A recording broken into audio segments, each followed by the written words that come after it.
You can be sure of one thing: money isn't running away from you. What runs is your mind. From an early age we're taught to hustle, work extra hours, pile up side gigs, but no one talks about the paradox that blocks real prosperity. The harder you chase it, the further it slips away. Maybe you're tired of watching bills multiply no matter how hard you work. I know that feeling. The good news is there's a completely different path, a path that doesn't depend on luck, inheritance, or miracles. What I'll share here isn't motivational theory.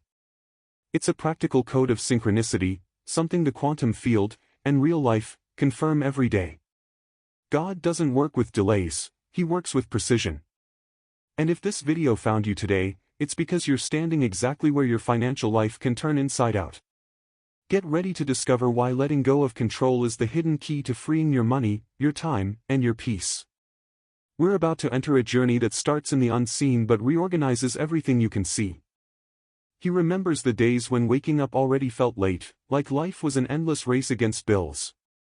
Every new payment felt like a starting gun for another sprint.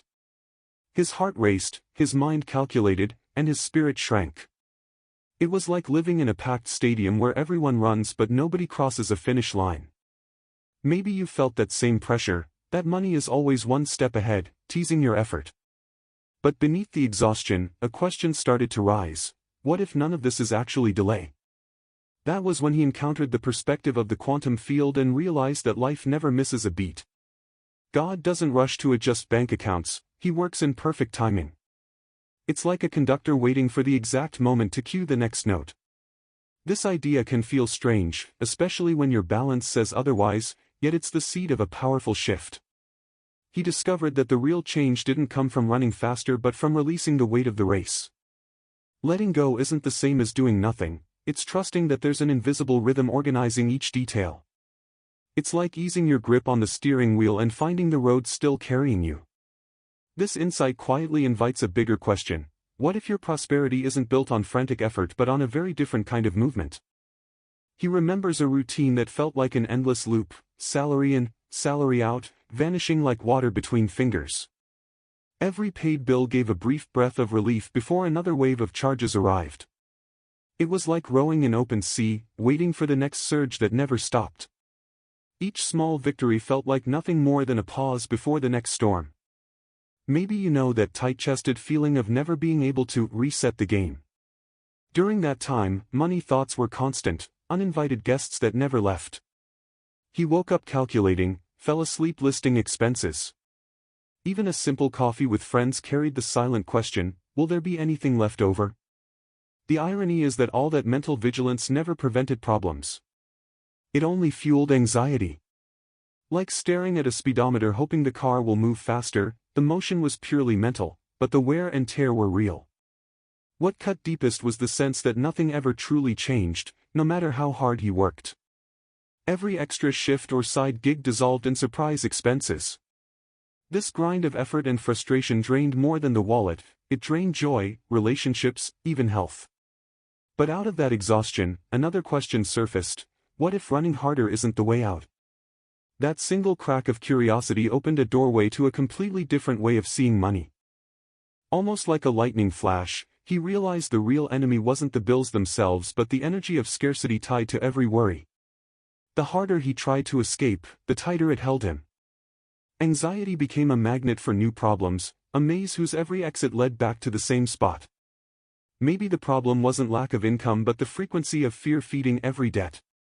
That's when he discovered a truth schools and finance books rarely mention: worry is a silent request for more scarcity. The quantum field, the web of possibilities connecting everything, responds more to what you radiate than to what you say.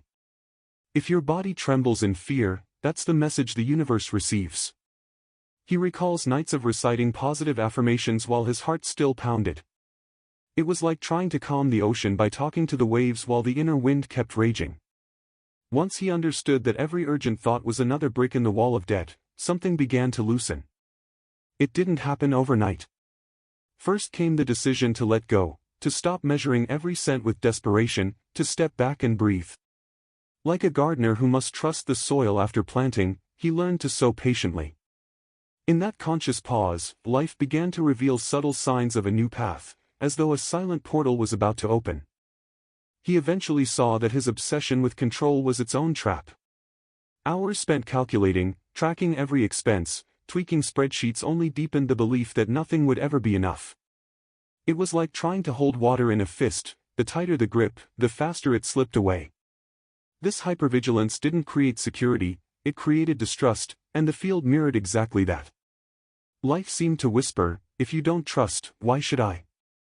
Even spiritual practices turned into a disguised race. He meditated, but only to make money arrive sooner.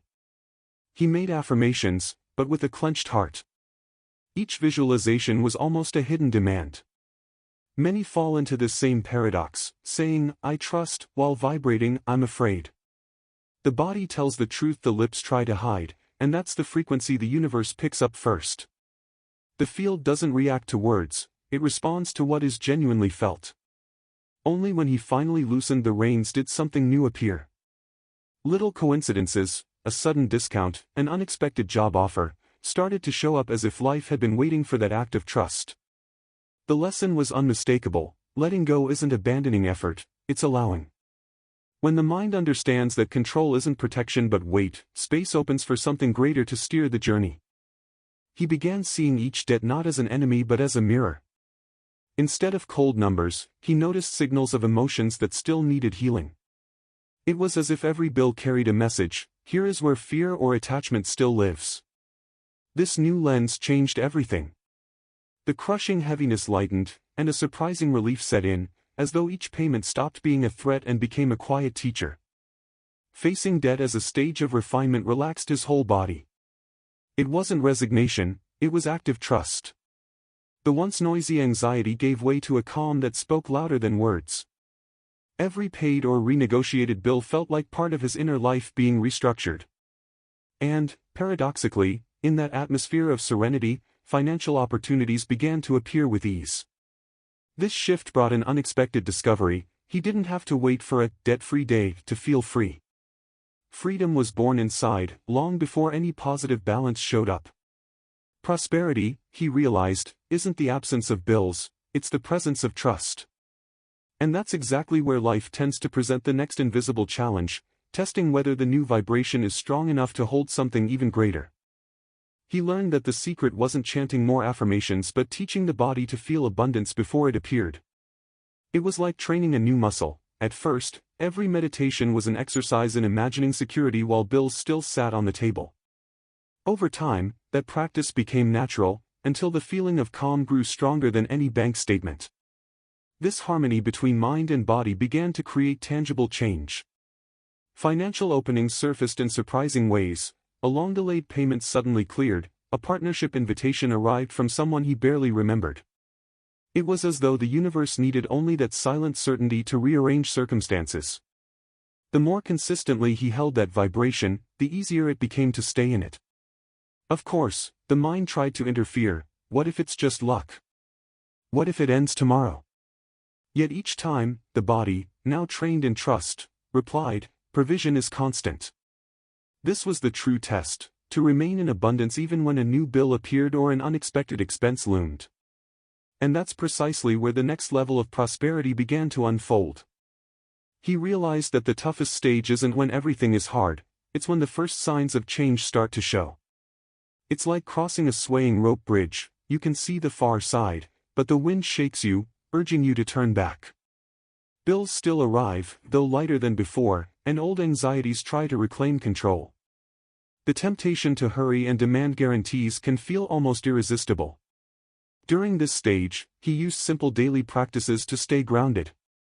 One was starting each morning with deep breathing and gratitude for blessings not yet visible. Another was jotting down, before sleep, 3 small evidences of life rearranging itself: an unexpected payment, an unsolicited discount, a fresh income idea.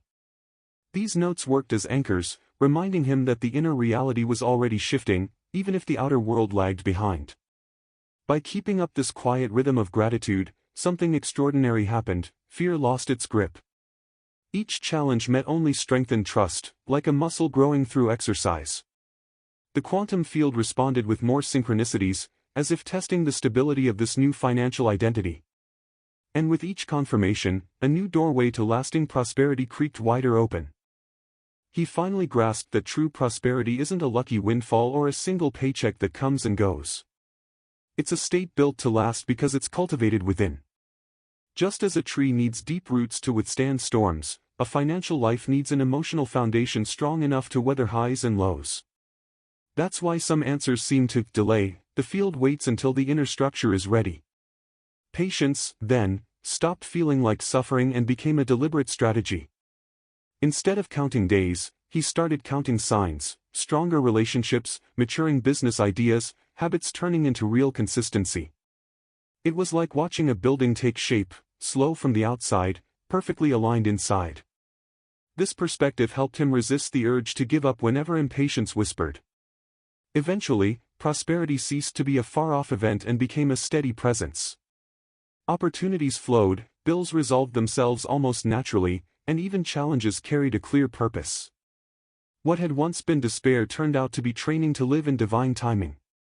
And in that steady state of coherence, the heart is finally ready for a closing invitation that turns inspiration into action. Now that you've walked through this entire journey, the question is, what will you do with it? Will you keep measuring life by the weight of your bills, or start training your body to feel abundance before you see it? How many times have you quit just as the solution was about to arrive? Maybe today is the day to break that pattern. Start small, but start. Pick one habit that expresses trust, write down daily signs of synchronicity, practice nighttime gratitude, or simply breathe deeply whenever your mind rushes toward worry.